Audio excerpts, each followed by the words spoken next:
Hello and welcome to another episode of Pieces of Time.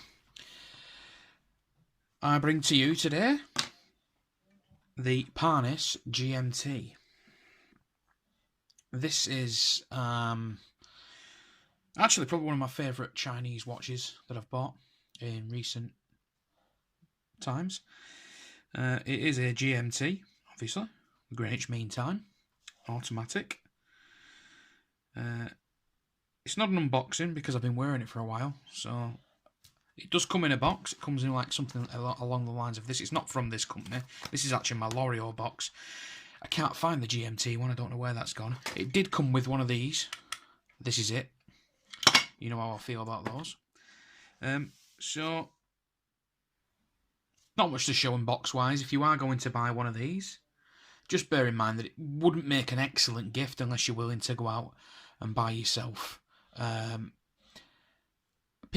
nice box to go with you, your timepiece. If you are going to give it as a gift, it might be worth bearing that in mind. So let's crack on. Let's wind the camera down to get a bit closer to this bad boy, and we'll show you some excellent bits of horological beauty, because I do think this is a real beauty, this one. One of my favourites, actually.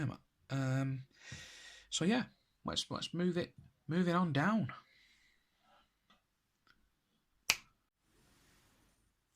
Okay, so what have we got here? Okay, so just like the original Rolex GMT, we stick quite nicely to the 40mm width, 40mm case size. That's without the crown. It's got this lovely scalloped, scooped out kind of bezel, which is really nice for turning the bezel, which, by the way, is fabulous. Turns really nicely. Great feel to it. Not that I'm one to really care about these sorts of things, it's secondary function on a watch, really. A watch needs to tell the time, doesn't it? But it's nice if it feels good, if it feels nice, and it's nice for you to look at. So we've got a sapphire crystal, 316L case, 316L stainless steel case, and crown, I believe. Polishing just on the sides, and on the actual bezel. Outside of the ceramic is polished, just there, and the rest is all brushed. So we've got a nice 20mm brushed bracelet, solid link bracelet. Only the middle link is attached. You've got a slightly raised mid link to attach it to the actual watch, which makes it look kind of nice. Not a lot of play in this bracelet. Very well made. You see, not a lot of lateral play at all. Very, very well made. Literally, I mean, there's no rattle at all. It's just absolutely... I said this was a nice one. This was a beautiful one. I said this. Brush into the clasp, entirely solid milled clasp, solid end links, as I said before. There's no hollow end links here. It's all solid. There's a bit of... I've not worn it that much, clearly. There's a little bit of plastic left on there, I've just noticed. There's always a bit left over, isn't there, you can't get, or you forget to... Look at that. Bugger. Throw that in the bin. If there's any more in it. So it is kind of an unboxing, isn't it? But it has got this lovely clasp on it, with the bend in it there. It's really nicely designed, really nicely made. Lovely click to it when you click it shut. It has got the Cyclops on. Not everybody's cup of tea is a Cyclops. Okay, so what is a GMT? Well, a GMT is basically 24-hour clock. So it needs a secondary hand. We see here the secondary green hand. Well, that is your GMT. GMT simply stands for Greenwich Mean Time.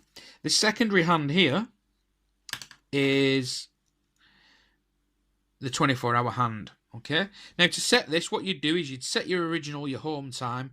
So let's just say, in my hometown now, it is 3:45. Okay, 3:45. But I'm travelling to a place that isn't 3:45. It's, 10 o'clock at night. Or 10 o'clock let's call it 10 o'clock in the morning. Okay. We're going to change that green hand, just the green hand, to 10 o'clock in the morning, which is there. And that's how you do it. To set the date, so that's one pull. If you pull it all the way out, it sets the main hands.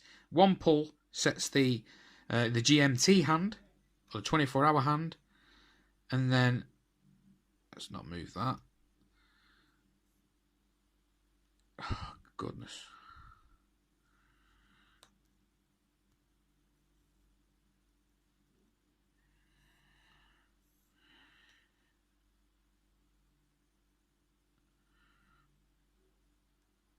Oh, I do apologise. It's one. So when you turn it one way, it moves the GMT hand. So we'll set it to 10 o'clock in the night. Actually, we'll set it to 11:15. So we go halfway and then a little bit extra. And then if you turn the other way, it sets the date function.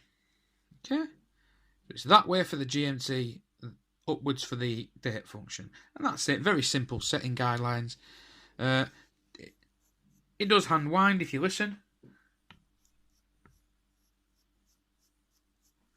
So we've got hand winding. I do apologise if you can hear a motorised sound here.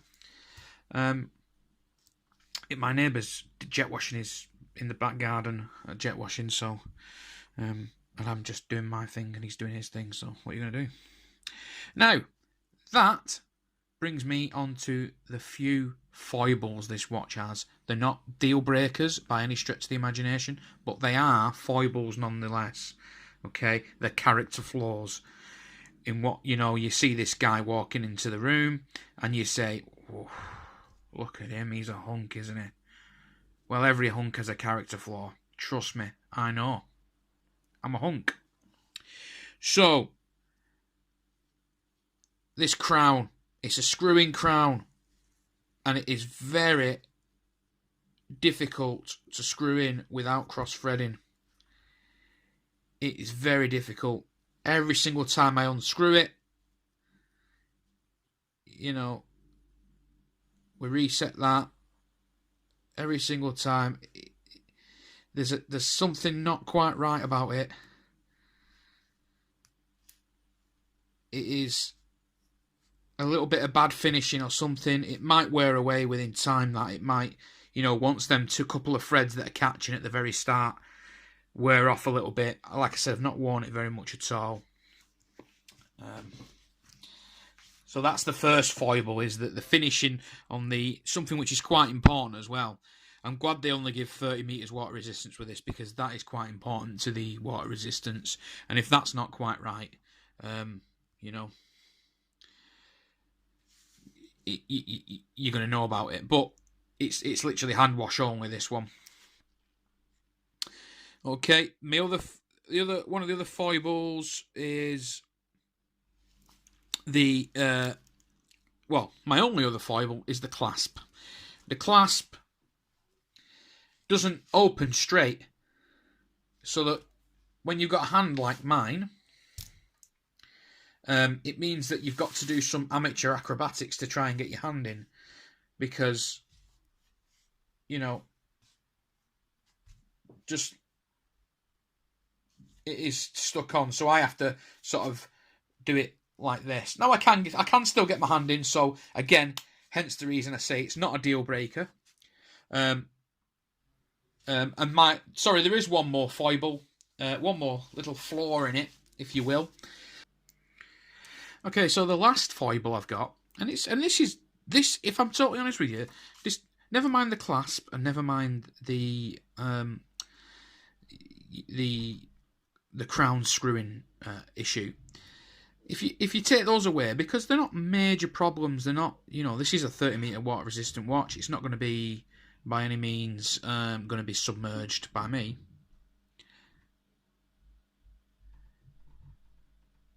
But one of my major foibles with it, one of my real flaws for me, is the Parnis, the lettering on the dial is not the same as the lettering on the clasp or the crown. The crown and the clasp are the same-ish, although the P isn't really the same on there. It looks different, really. Let me see if I can try and show you that. So you see the P on the crown is supposed to mimic that of the clasp, but it doesn't really. So it's slightly different. And then you've got the Parnis on the dial, which you just want it. Really, it's the one on the dial that needs to be changed. The one on the dial needs to be like the one on the clasp, but it isn't. Just imagine if that had that lovely swirly kind of Parnis writing on there. It'd look cool. You can keep the GMT the same, although, why not write it all the same? I don't know, but the GMT could stay the same, automatic, stay the same, but you just have that nice swirly Parnis writing. That'd be wonderful, but they don't do it.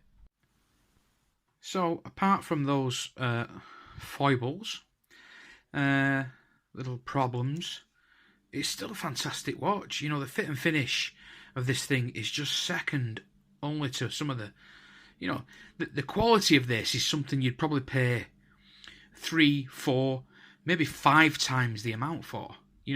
It's essentially, the movement aside, let's not go over the top, but the movement aside, the casework and how well put together this thing is, it's a 250 quid watch all day long. And considering I paid around about 58 for it,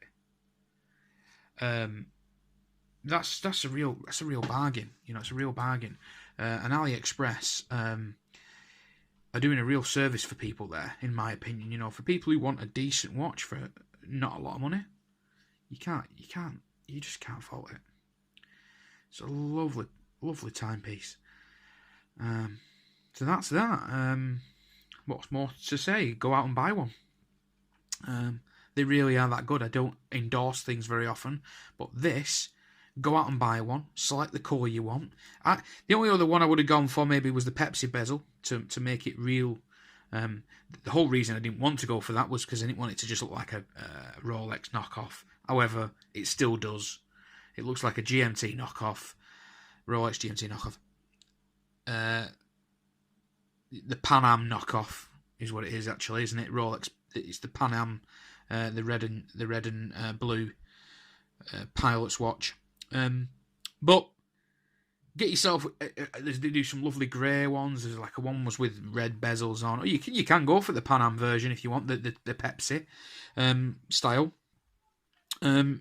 I chose not to. I wanted a full black one, yeah, check it out. Check it out. Go and buy yourself one. As I said, I don't often do endorsements like that, but for that's how much I rate this watch. In fact, that's my new rating system, is that if I endorse it and tell you to go and buy it, it means that it must be fucking brilliant. So yeah, thanks for watching. And please do come again. Just a quick wrist shot before I go. Oh, yes. There it is. Sitting on the wrist. Thanks again. Please do come again. Bye.